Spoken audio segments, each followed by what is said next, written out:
because this man's one of the toughest son of a bitches in all of combat sports, mixed martial arts, bare knuckle, whatever you want to say. Back on the show. He's got a big fight November 15th in Biloxi, Mississippi. Back on Fight Bananas, the Vanilla Gorilla, Chase Sherman, to the show. What's up, man? Thanks for the introduction. Hell What yeah, up, bro? welcome to the show. Yeah. Look at the braids. I like your thing you got going on here. It's good. You kind of have one too, or does it go all the way? It kind of goes all the way. I'm not that creative with mine. Chase, I just can't. It doesn't come. It doesn't come. Fortunate. Dude, I play this clip every time, almost every show. Chase is on it. I got to play it. I'm going to push play real quick. It's one of the best. What is it? Biloxi, Mississippi, where the fuck you at, baby? Let's go. It's so good. Yeah. It'll never get old. I never get old.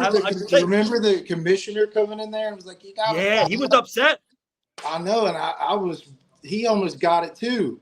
I was going to say that. I think it's like you can't expect, like you got to understand, like this is different than any other sport, man. It's like your adrenaline is way up here, even more so than like an MMA fight. You know what I mean? And I didn't really, that fight didn't last, but half a round. So it was like I still was on one. I had to you can't expect somebody to be a savage animal and then in 2 minutes later just turn it down to a professional and have this sort of etiquette. It's just really kind of hard. Well, Chase, let's talk about it. November 15th, back in Biloxi, Mississippi, back in the Coliseum. You got great memories there. We don't have to talk about, there's a little bit of a matchup change up, a thing. Dean Toole, we'll talk about that at a different time. But you're fighting Mo Green, a big-time veteran, UFC, PFL main eventer. He's done some big things in the game. A humongous fight, Chase. How pumped are you for it? A really big matchup. Talk us through it. Yeah, man, I'm excited.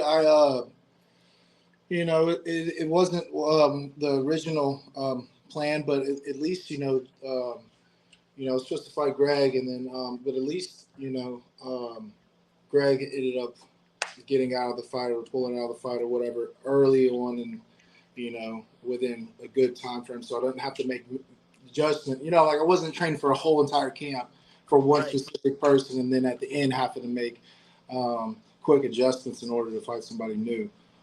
So that's nice. And Maurice Green's he's tall, he's long, he's a striker, he's glory kickboxer. He was in the UFC. I can't remember. Did he win the Ultimate Fighter or was he just a finalist?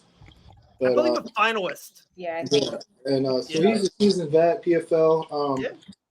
This will be the third guy with the organization that was UFC, Bellator, PFL. That Dean's bringing in a lot of good guys, and then a lot of guys that like to fight, and I'm excited about that. So it's his first bare knuckle event. It's different. It's different. It's different. So we'll see how he makes those adjustments, and it'll be interesting. But it's part of the hometown crowd is like I'm gonna be keyed up. Yeah, I love watching how honored you are to represent Mississippi. And after one of your last fights, you were going in about how you want respect on your name and Mississippi in general when it comes to bare knuckle and people understanding that you guys are kind of the birthplace of bare knuckle. So just talk to me a little more about what it means to represent Mississippi and what you want people to know about your fighting culture. Well, I mean, just really the culture in general there, we're kind of like that little 90-mile piece of landmass that kind of gets forgot about. Like most people don't even know we have a coastline in between New Orleans and Alabama. And so, your whole life is like you just kind of like you're just kind of like that area that nobody really knows about. You're just not, you know what I mean? There's not much going on there really, as far as like people kind of getting out of that area and making really, I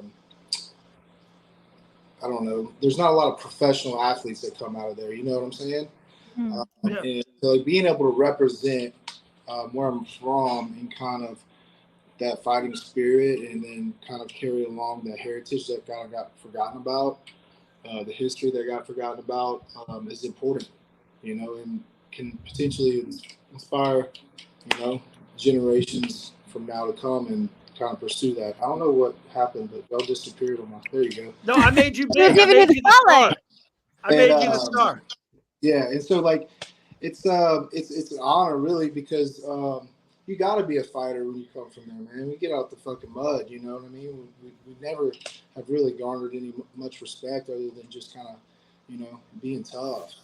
And I think you can kind of see that I haven't done the analytics on it, but from the area kind of pertaining from like Lafayette, which is south of I-10, to that whole coastline up to, you know, Pensacola, has produced a lot of good fighters, man. Yeah. I mean, you can look at it by the state, but really the culture is more derived, you know what I mean? Like in that area, the people are the same, the culture is kind of the same. And so like, it's just produced a lot of good fighters from, you know what I mean? All the way from Roy Jones Jr. to Daniel Cormier and Dustin Poirier. And I mean, the list can kind of go on and on. What is it about that area, in your opinion, that produces all these fighters? Like, what is it? Is it the culture? I just think it's a little bit of culture. You know what I mean? It's just like a bunch of we grow up fighting. You know what I mean? I remember, you know, we didn't have a lot of boxing gyms. We didn't have wrestling in Mississippi, and it was mostly, you know, I played football and all like that. I remember growing up and you just heard about like people getting in fights, and like I remember. Like when we would go get in it with another school, you know what I'm saying? In high school, I remember like everybody and their mama was fucking there. You know what I mean? I mean, it was the girls were out there in pajamas and like just, it was just, I mean, it was just anywhere, anytime. Everybody had it was all about kind of like making your name for yourself, almost kind of like it is here in South Florida. You know, it was at least with like Kimbo and Masvidal and just boys being boys. You know what I mean? And when you're coming up, you kind of really want to make a name for yourself. And I was like, I want to be the best football player and the best fighter I could be. You know what I mean? Mm-hmm. And so when I got done playing ball in college, I was like, that's what I'm going to do. You know, that's what I'm going to do. I'm going to fight. I love it. This is a good question. Christopher J threw it out there. It was literally on my list for you as well, Chase. And I know every fighter has that, hey, one fight at a time. I got Mo Green November 15th. He's a 6'8" monster that's going to try to knock my head off. So I get it. But it goes, Chase, when you win, will you call for that title shot against Junior Dos Santos? Wait, what'd you say? You said you got Mo what? What do you mean you got Mo? He's saying you have him first. So obviously we know like you have Mo Green next, but Oh, okay. I thought you were saying you picking him to win. I was like, you know, did you see the look on Chase's face? He was so offended for a second. No. Come on, he was like, "How dare you?" Coming there with that microphone this time. You better be on guard. I can't say who I think or who I want to win because I will be doing stuff. But come on, we got history. Throw the mic at you, Dave. So what was the question again? Oh, Junior. When you win against Mo Green, will you be calling out Junior Dos Santos? You know, I called out Junior too last fight. I thought that's what the plan was, really. Yeah. Whenever, you know, that was really talked about. It was like whoever won the fight between me and Alex was going to get to fight the winner of Allen and Junior. And it worked out perfectly. So it was like I wouldn't have to, you know, unfortunately, like Allen, I've never won Allen. Yeah. But you know what I'm saying? Like I wouldn't have had to fight him. And so it worked out perfectly for me. And then next thing you know, Junior's up there on the fucking microphone calling out a guy that just lost, you know, and Roy. And I'm like, hey, bud, I'm right here. Like, you know what you mean? Like, but at the same time, it's like, I can understand, you know what I mean, his position as far as, you know, Roy being more of a household name and things like that from a marketing standpoint. I could see that, as well as like it being, you know, an easier fight. You know, he had already beaten Roy as well in the UFC, and so I guess if I was in his position and seeing like what I just had done to somebody like as tough and good as Alex, I would probably have called somebody else out as well.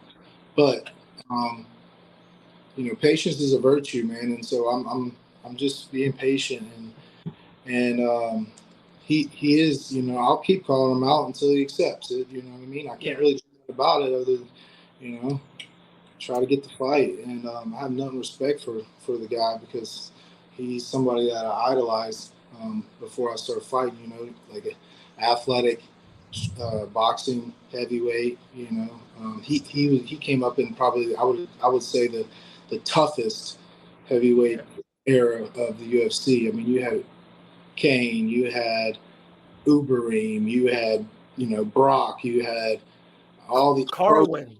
Carwin. Pre-USADA UFC was a fucking, especially for the heavyweights. Monsters. Yeah. And so watching him, man, and it was just like, man, this dude's. I remember UFC 211. We were on the same card. He fought Stipe. I still have that picture with him. So Awesome. I would hate to have to really fucking challenge his manhood and his character in order to get the fight. But if that's what has to take place, then that's what has to take place. But it would be an honor just to share the cage with somebody like that, you know. For sure. And real quick, and I don't want to interrupt. I know, Maddie, you got the next question. I think it's very important. I think it's important for the brand Gamebred BareKnuckle, to be totally honest. And, you know, I know everyone knows I talk to Dean and stuff. If you keep winning fights, Chase, and of course you keep doing your thing, that fight needs to happen. Like, we can't be taking other names, and especially the man who got a loss last, and because of it, though, maybe the name is big or whatever. At the end of the day, if you're winning fights, you just knocked out Alex Nicholson, who Alex hasn't literally one loss the last 2-3 years, and it's to you. Like, to me, you keep winning fights. You and Dos Santos needs to happen. It's good for the brand. It kind of it says, hey, we're rewarding the guys who's in there battle. You know what I mean? I think it's important for you getting that title shot next. Yeah, it's holding integrity to the sport. You know what I'm saying? Yeah. And that's something that we need in this era because, man, the integrity of the sport has really kind of been challenged, especially with all these YouTubers coming out and boxing and promoters realizing like, hey, it's fucking people are going to watch people fight regardless of their skill set. You know what I mean? Like we're gonna get guys that have millions of followers that can't fight worth a shit, that are just going to cause drama or just going to cause, you know, just be, you know, it's almost theatrics. It's almost like WWE type shit. Right. And so that really kind of, what does that do for the sport in the long run? You know what I mean? It's like, damn, I don't even have to practice my craft. I just need to fucking make sure I got a lot of people watching me on YouTube or watching me on Instagram or whatever. And it's just kind of, it's garbage, you know? It's just like any other art really nowadays, you know? Like music on the radio is fucking garbage. You know what I mean? I know. But excellence is garbage. Like not the goal. Famous. Yeah, like anything you watch on social media is pretty much garbage. Like, I know. It's like people want to be so attracted to the drama and shit. Like, no, really dive into the craft and be a fan and like understand like the ins and outs of the sports and like these fighters have to go through. Because yeah, I mean, I'm a firm believer that everything is cyclical, right? It's like it might have started off wonderful. Now, like YouTubers or whatever are kind of fucking with it, but it's gonna come back around, and the best are gonna rise again. Yeah, like they're gonna fall to the wayside, and the best are gonna come through again. And I personally love watching BareKnuckle rise to the occasion and rise to the top. People are loving it. They love watching BareKnuckle, and rightfully so. It is so entertaining and so exciting. For someone who has done it several times now, what changes need to be made if somebody is interested in making that transition? What needs to change when it comes to their training? Well, honestly, it's not even so much. At least I find it. You know what I mean. But I'm also a different type of fighter when way I look at things. But it's not even really per se the training. It's more or less the mentality. Mm-hmm. I mean, that has to change, and it just depends on who you are. You know what I'm saying? Because I find that when you're fighting bare knuckle, it's like I'm able to kind of tap into these more primal kind of this primal type of mentality. I guess because you have to. Something about your brain is just like, wow, like I could get really fucking hurt. Like this person's like, this is a big dude swinging at me with bare knuckles. You know what I'm saying? And so it's just almost like you don't have an option but to kind of tap into that more primal side, and it's like a kill or be killed kind of a thing. So you either got it or you don't, and you kind of see which fighters naturally have it that have more success in the sport. I mean, guys like Mike Perry, for instance, you know what I mean, is one that I could just think off the top of my head. Besides, like myself, Allen has had some really good success at bare knuckle. It's just a dog type of mentality. It's almost like who's willing to suffer more. Mm-hmm. You know what I mean? Who's willing to get in there? And you cannot be timid. You know what I mean? There's no reason like a bare knuckle fight. If I have a bare knuckle fight, there's no reason that it should ever go outside the first round. You know, it really shouldn't, because it's just once you get in there and just let everything go. It's when you're my size and you hit as hard as I do, and it only takes one, you know what I mean? And a lot of people just kind of you can see in their eyes, you know what I mean? It's just like, whoa, I wasn't fucking really ready for this. Mm, you know absolutely. What I mean? With that being said, you're talking about these guys who have this natural ability that fits into bare knuckle well. And some of those guys are having significantly more success in bare knuckle than they did in the UFC. What are like you talk about the dog, but like what are the technical aspects and the style aspects that make somebody better at bare knuckle fighting? So I think more of the technical aspects would be really training on placing your shots. You know what I mean? Really learning how to be more precise, to finding like your true range. And then also just to like when you're engaged in a firefight, you know what I mean, being able to stay poised and calm as if that person has 16-ounce gloves on or something. Mm-hmm. Right. So. Yeah, Randy Costa said it best after his last fight. He was like, I don't know how I didn't break both of my hands. And we were talking about, we were like, well, you were probably punching correctly. Yeah. I like to do a lot of Alan kind of showed me this, but doing like shadow boxing, you know what I mean? When I'm doing shadow boxing, doing really slow, methodically, like full range, and then really kind of like at the end of the punch, just squeezing and contracting the hands, you know what I mean?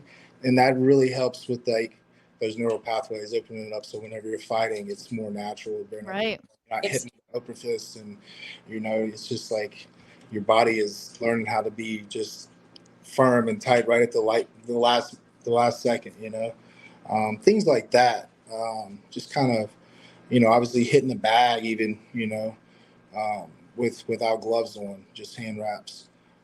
Doing things that can condition the wrists, and learning how to turn the knuckles over when I'm punching. I mean, I don't want to give a whole fucking seminar on the shit because it's really fascinating because it really is. Because I feel like when like the first BKFC fights, like I think we can all agree they were pretty messy. Mm-hmm. Like when it first became a thing, like it was just kind of ugly, and now we're seeing like the formation of this brand new sport. Like it's its own thing. Yeah, I like really practicing on when I'm like sparring or things like that, just focusing on a very small target, which is usually just the chin, and being real precise with that and keeping my eyes wide, versus trying to constantly evade or whatever, staying in the pocket. Boxers have a really good way of doing that. They could put pressure on you and make you feel exhausted without even hitting you, just because they're constantly in your, you know what I mean, in your pocket. They're just constantly stepping in that little bit, that circle. You know what I mean? Mm-hmm. So things like that are just the little things that people really aren't thinking about and doing. And you see more like traditional martial artists too. When I was talking about the shadow boxing and slowing it down and really like extending and contracting at the very end of your punches and strikes. Like traditional kung fu martial artists, when they're going through their like cadences and stuff, you see them do that. Like Shaolin monks, they'll do a strike and they'll hold it right there, and you know what I mean. Even if it's a block or a parry, and those things have been done for hundreds of years. Ages. Chase, this Biloxi card is absolutely stacked. For one, I can't wait, of course, your fight, you and Mo, the championship fight, Brandon Michael Davis versus Randy Costa. They just, announced Kevin Lee. How about Jason Knight versus Weems? So much on it. Of course, we're all ready for the Chase Sherman Green fight. But if there's another fight in that card, Chase, you're like, hey, to the people, to the masses, you can't miss this fight. It's another fight you're going to be definitely maybe peeking through the curtains trying to watch? Or do you care about anything else on that card? Yeah, I mean, Jason and Brandon are friends of mine. Kevin Lee's a teammate of mine. Yeah. Here in South Florida. I'm really excited for Kevin. I'm the one that kind of talked him into doing it. Okay. So I introduced him to Dean and stuff. And we actually have a couple other guys here at Coat Cliff that are really interested, that could be like really successful in the sport, Chase, like imagine Gregory Rodriguez and bare knuckle MMA.